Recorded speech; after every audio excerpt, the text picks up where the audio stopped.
I appreciate it. All right, let's get into good things here. Let's get into your life Okay. as an entrepreneur, an author, a Sure. co-founder, all the good things. But to begin, Yeah.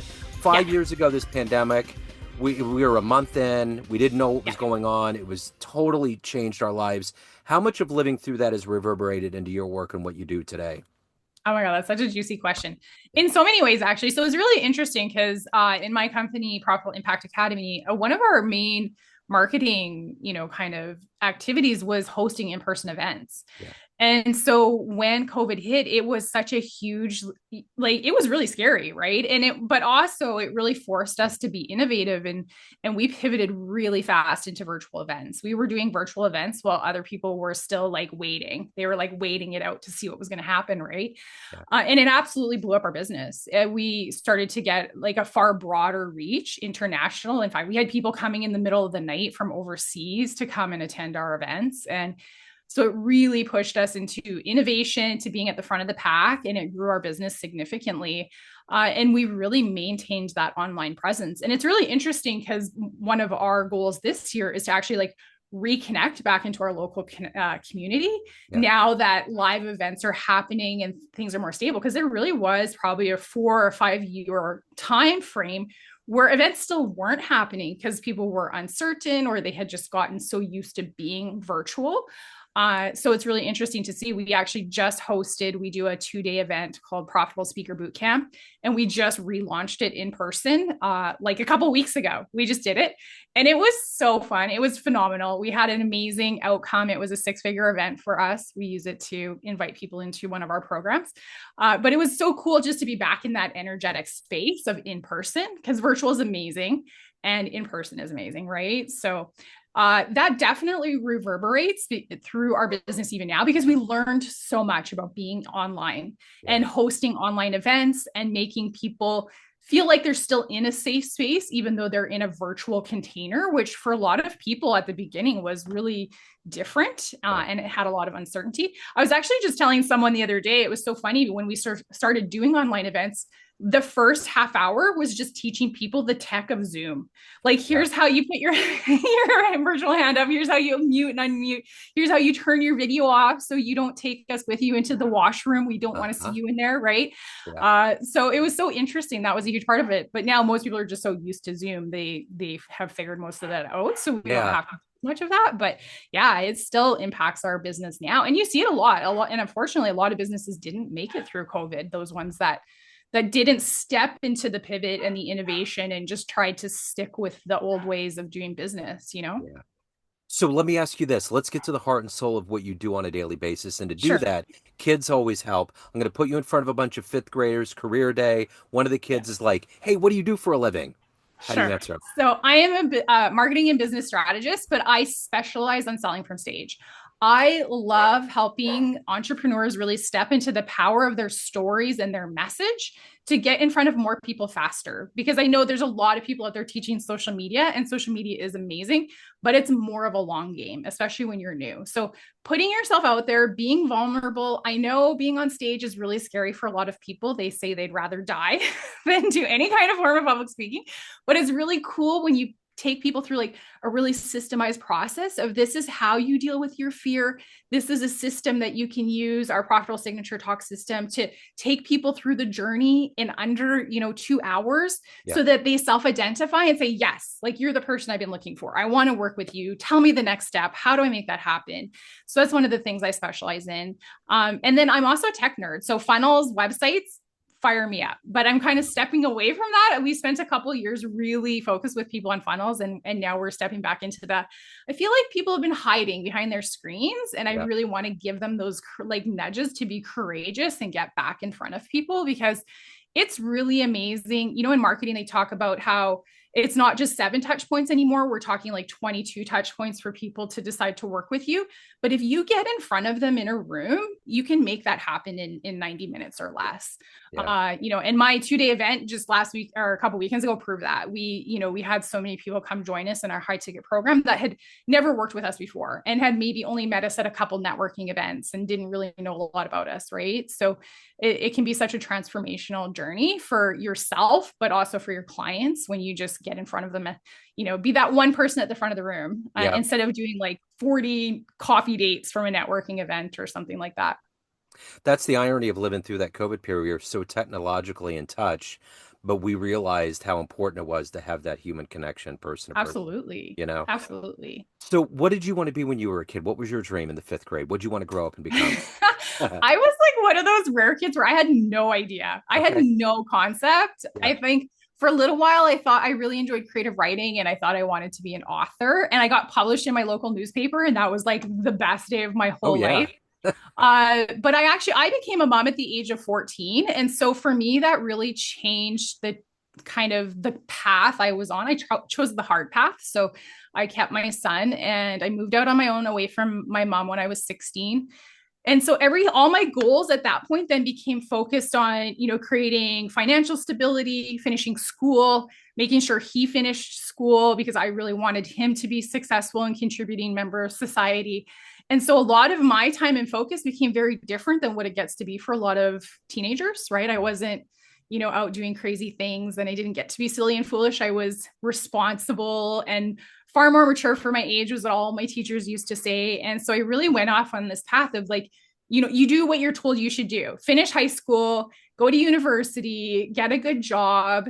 And it wasn't until my purpose found me that I became an entrepreneur. It literally found me. I wasn't, I didn't grow up going, one day I want to start my own business. I don't actually meet a lot of entrepreneurs that say that either, but I think it finds us. It's Yeah. just like it lands in your lap and it's like, here's what you're doing now, That's right? it. You have no options. So, my son, he became a politician actually. So he's retired now. I have three beautiful grandsons, all under the age of 5. So I was very successful in that endeavor. And then I waited 20 years and had my second kid, and she's 13. So I'm in the thick of it. I'm like, I Wow. have a business, I have grandkids, I have a teenager. Yeah. I'm now mom to adult son, and I have a beautiful daughter-in-law. So it's really interesting. So it wasn't like I wasn't a kid saying, here's Sure. my path. But also, if you had said this is going to be your path, I would have been Yeah. like, no way. What are you? No. Yeah. You must be joking. There's Uh-huh. no way, right? Yeah. What were the early seeds that were planted that made you get into tech, to get into business, to help people, to be in the marketing world? What were the things, the foundational seeds? Yeah, for sure. It's interesting. So I came from corporate, and I had been in corporate for a really long time. I spent 15 years in retail in stores as like in management roles. And then I moved up into corporate and I was there for about another decade. And the funny thing is in hindsight, I had always been doing coaching. Like when I first started in corporate, I was doing order desk. And so I'd be like messaging with this woman in Toronto from Whirlpool. And I'd be like, here's what you should do with your boyfriend. Like I was already coaching people. And so I was always a lifelong learner. And I had the opportunity to take this business coaching class. And I thought it would be amazing leadership skills in my corporate job. And then I ran into a situation with my boss where, it was a Friday afternoon and I'm sitting across the desk from him and he's swearing at me because they wanted me to change roles, and just something in my gut, like really, it was like, I can't even describe it at that moment because I wasn't really connected to my intuition. I was really heavily centered in that corporate energy, but my gut was just like, no, like it's such a hard no. I'm not interested in this role. And he was just saying, you know what? I don't know what your fucking problem is. Just put a smile on your face, come on Monday and tell me you're taking it. And I went home that weekend and I said to my husband, I don't know why I've never chosen instability. I think because of being a teen mom.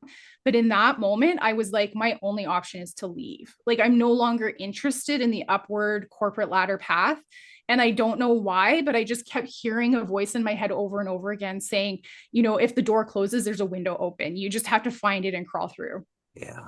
And so I walked back on Monday and I handed in my notice and I said, I think my path here is done and I don't know what comes next, but I'm okay with that for the first time in my life. And so I left and I started taking all these amazing programs and I started researching the industry of coaching and I was like, this is fascinating. I've already been doing this. Yeah. And I've been fully immersed in marketing and sales for such a long time. I know so much that I can share with other people that I had already been sharing with people, but for free or, in my workplace, but getting paid not what I was worth, and not being very appreciated for it. And that's why I say my calling really found me. I was like, hey, I'm going to start a business. I see analytically this is a viable option for me. And now I'm, almost a decade in, and it was the best decision I ever made. It wasn't easy because being an entrepreneur isn't, but I know every day with certainty when I wake up in the morning that I'm doing what I was meant to be doing, that I get to step into my role as a leader and inspire other people to create ripples of impact and to not give up on themselves and their business when things feel hard, because they just need the right person to show them the path forward. It's such a good feeling. I love it so much. Speaking of the right person, who's been your inspiration, your hero in your life? Oh gosh, I rotate through. So it like depends on the mood I'm in Yeah. and what I want to Sure. learn. So at the beginning, I think I was into all of them, like Russell, right? Tony Robbins, Simon Sinek. I read all the books. I have like a bookshelf full. I was really into TED Talks. I don't think there was any like one person that I jumped into a program. At the beginning, a lot of the programs I worked with were actually on mindset, because coming out of corporate, I had to undo a lot of the conditioning, like that I don't have to be at my desk 9 to 5, and that I do have to get really comfortable with understanding that I am my brand and that I'm selling myself when I'm talking to people about why they can work with me. And that was really uncomfortable at the beginning, and overcoming a lot of your own, limiting beliefs that stop you from making progress. So I'm trying to think, what are some of the programs I've been in? I've been in, at this point now, I've probably invested $300,000 in programs. So they Wow. all kind of like mesh together, right? Like Yeah. each one fills a gap. So I think the advice I love giving other people is look for someone who's not so far ahead of you that they forget what it was like where you're at now, Yeah. like no more than 5 to 10 steps ahead. And you also have to really understand your own values. So I've been in programs that had 300 people in a group program. And for me, that wasn't a great fit. I appreciate more intimate experiences. So, but look at their socials, look at their sales pages. You need to find someone who's speaking your language, but that's going to fill gaps. So now when I'm looking for programs, I look for people that are going to solve really specific problems for me. So, 10 years in, I can find where my gaps are, and that's where I look for guidance next. So, but also I'm constantly funnel hacking. So I love going to other people's events and Sure. learning from other people. There's always something, some nugget you're going to learn, some aha moment. So yeah, I'm like, there's no one person. Everyone Yeah. has contributed to, my learning, the book of who I am now, and how I operate as a business owner, I think. So, as a business owner, a family woman, someone that has your own soul, that you have your own interest, Yeah. what gets you up every day? What gets you, do you balance things? What's your approach to doing all this to the best of your ability? I don't think there's balance. You're either really focused on this or you're really focused on this, Uh-huh. right? So you have to be specific in how you're allocating your time. So the interesting thing, so my daughter, who's a teenager, she actually homeschools. So we have a routine set up where she knows that I'm going to be at my desk working from this time to this time. And she always knows she can come in and talk to me if she needs help with something. And then I set, a certain amount of time aside to go help her with math, right? And we do homeschooling math because that's the one she struggles with, like self-guided learning. So but being intentional and managing your calendar. So I could not live without my digital calendar. And it's so interesting to me how many entrepreneurs I talk to that they're like, I don't have a calendar. And I'm like, and that's why you're always late for your calls. Yeah. Um, Yep. right. So everything's in my calendar. My family also has a calendar where we put everything for the family. So we each know what's happening with the other person. Or so my spouse and I can arrange rides for my daughter to go do the things she wants to do. That definitely helps. But the thing is where attention goes, energy flows. Yeah. So you're never ever going to, I just don't think you're ever going to feel imbalance. And I think the idea that you need to be is flawed. I Yeah. think you just have to understand things will ebb and flow. And if you're feeling, like you're neglecting something or an area, then you need to get it in your calendar, Yeah. so that you're focusing and you're sending your attention there. Because, yeah, I just think we have in our modern world, there's just way too much going on to ever feel balanced. But I do think that as your business is scaling, it's also super important that you're taking time for rest, because I think a lot of us don't. We're like, my to-do list is too long. But if you're not resting, you never get the opportunity to tap into your creative energy. Or, for people that I work with that are building a profitable signature talk, you never have time to sit and think about your own stories and, build your relationship with them and contextualize them. Now, of course, AI tools like ChatGPT are so amazing at helping you do that. For me, actually, a huge amount of my creative time is spent with ChatGPT and saying, help me think differently about this story. How Yeah. can I use this in my business? And what is positioning opportunities I never even thought about? But I think when it comes to balance, that would be the one thing that a lot of people leave out as entrepreneurs and business owners is they don't actually leave enough time for rest and rejuvenation. And I don't mean doom scrolling in bed at like 2 in the morning, but Yeah. like actual rest where your brain gets to disconnect from your business and your to-do list so that your creativity can just flow and Yeah. ideas can, come to you and then be nurtured. And then whether, like me, you're handing it off to your team to being like, here's our next freebie, or something else, that would be the one thing where I think a lot of people neglect themselves Yeah. as business owners, especially. So let's say you walk into a room of all of your clients throughout the years, everybody you've worked with, and you could swim through that group of people, go to a podium and tell them one fun story, one fun thing, maybe a first concert, maybe a daring thing that you did, something that would humanize you in a more personal way other than business. What Mhm. story would you tell that room? Okay, I'll share one that most people, like 5 years later, they come back and they always say, that's the thing that stuck with me. Yeah. So my daughter was about 4 or 5, and we decided to go on a trail ride. I have not been, like, I hadn't been at that point on a horse since I was about 12 years old. So we booked this trail ride. I don't know why. In my mind, I thought we were staying on a road out and back. So I was like prepared for this really fun day. My daughter, she was so excited. She was on a horse by herself, up at the front, right behind the lady hosting the trail ride. And then all of a sudden, we veered off the path. And Oh, I had no idea this was going to happen. So it was like the first little like nugget of fear in the back of my mind. And that, along with the fact that she told me sometimes the horses don't get along. So you had to oh be careful no. that your horse didn't get around this other horse, right? Like stay in the straight, stay in the path, stay in the path. Anyone that knows horses knows what I'm talking about. So just these little nuggets of fear, right? Like kind of jingling around in the back of my head. And then suddenly we were going up this path, which to me felt like a goat trail. It felt so tiny. And the horse had just a little stumble, and immediately my brain freaked out. Like I do not get panic attacks, but I was full blown. I was moments away Yeah. from like losing it all. And I had this thought where I looked down and I was like, okay, if I jump here, I'm going to roll down this big hill we're on. We were kind of in the foothills of the Rocky Mountains. And and if I go the other way, I should be okay, but the horse is pretty tall. But even worse than that, I'm very lazy and I don't want to walk all the way back to the stables alone. Yeah. So I'm like, okay, I can get this under control. I know I can because my mind is so powerful. And so I was sitting there, I was like, okay, take a deep breath. And then all of a sudden, I just channeled this thought, and it was, my fear and excitement are the same. My fear and excitement are the same. And I just kept saying it over and over again until I felt myself calming down. Yeah. Until I felt, and then I realized, at some point I realized because when we go on rides at like an exhibition or a fair, Uh-huh. there's no difference between the experience your body is having, like the butterflies in your stomach and the accelerated heart rate, except the thoughts you're having. To Sure. some people, it's really fun and exciting, and to other people, it's fear inducing.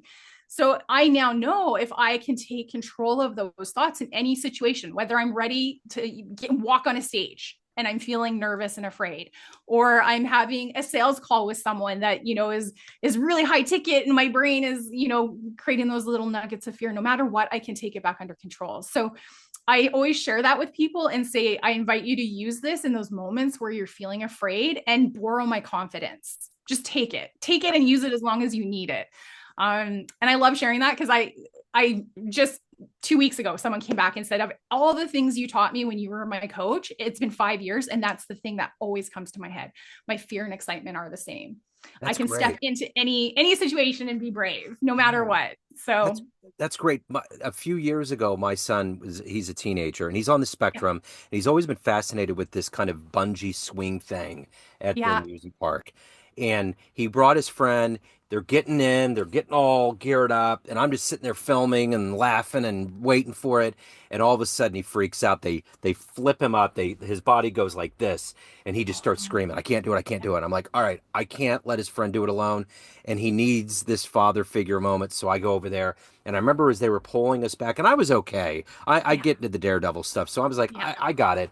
So they're pulling me back, and the gal looks at me and says, "Oh, just remember this. This is the safest ride in the park." And we go up. And whether she was being truthful or it was placebo, it was the Yeah. perfect thing to say. Nice. That's it. Amazing. And that, Right? Power yeah, of your mind. that's it. And at that Yeah. point, you're just like, all right, it's the safest thing. Everything's fine. Let's Yeah. go. So Yeah. it's those moments where the voice, whether it's real or imagined or it's just Yeah. you, it can totally bring you back down, you know? Exactly. So Exactly. it's what. So, So of all of these adventures, all of these business ventures and the things that you've experienced in life, what are you the proudest of? oh my gosh. I have two buckets. So I Okay, have like my family sure. container of, my son, despite the fact that I was 14, he grew up, he became a politician, all of his own volition. That was his passion. And then retired to raise his kids. And that we're like well adjusted because a lot of my family my family and my extended family is not, and Yeah, we work really hard on our relationships. And then in my business, I've worked with hundreds, if not moving into thousands of clients, and seeing them feel excited about their business and doing things that feel scary. And also for me, like being reminded constantly of what that felt like 10 years ago, yeah, and feeling proud of them. Sometimes I do. I feel like a proud mama of my clients, and seeing them step onto stages or closing sales calls yeah, or launching their first courses or building their first funnel, all these things that feel so big and exciting to them. And knowing that I gave them those nudges forward and the encouragement and the information they needed so that they always saw a clear path forward. Because I think that's something so many people struggle with. So yeah, like I have two. I vacillate back and forth totally. between depending on how my energy and focus is moving, Yeah, right? So I'm so proud of my family. I'm huge amount of my time is spent and focused on family, but I'm so proud of all of my clients. Even now after you've been in business for such a long time and you get to see the people who continue on and the results they're creating, not only for themselves but the ripples of impact, right? yeah, Like throwing a stone into a lake and just seeing it move forward, like even now a decade later, and the way they create programs or show up for their clients or show up online.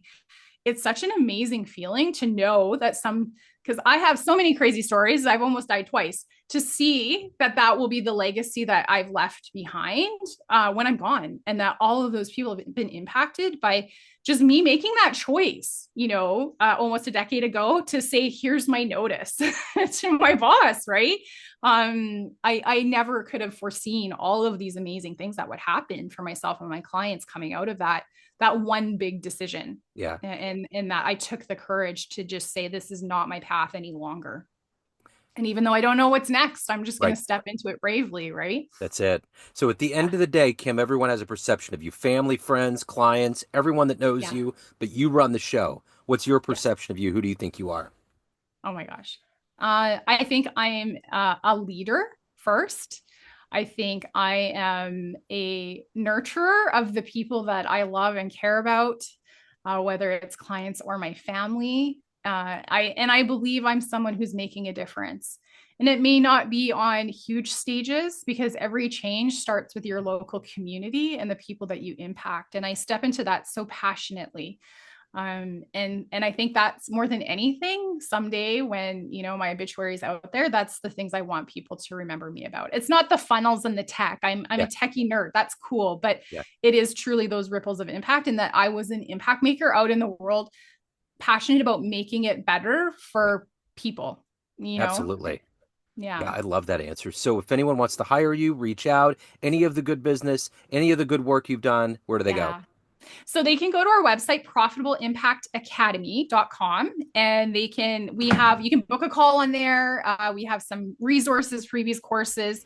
Follow me on social media. So Kim Carson-Richards, or our business is there too. So we're there as a business brand and as an individual sharing things. You'll see all of my dogs that I pet sit, as well as my dog and my cats. And sometimes my daughter shows up. So those are the best ways. Find me on social, find me through my website. I'd love to connect with people if they see that I can help them in any way. And I'm glad that we connected. Kim, thank you so much. Thank you for your story. Thank you for your time. Best of luck with everything. Thank you for having me. I appreciate it so much. Thank you. Hello, friends. Joe Dimino here.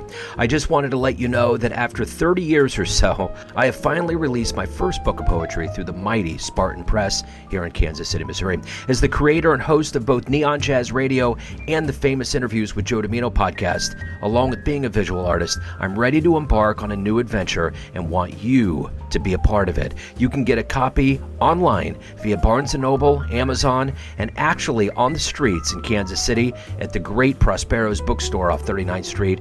You can also visit joedimino.com for links to the book, to more poetry, and everything in my world, including paintings. Thanks for all of the love and support over the years, and please dig the words.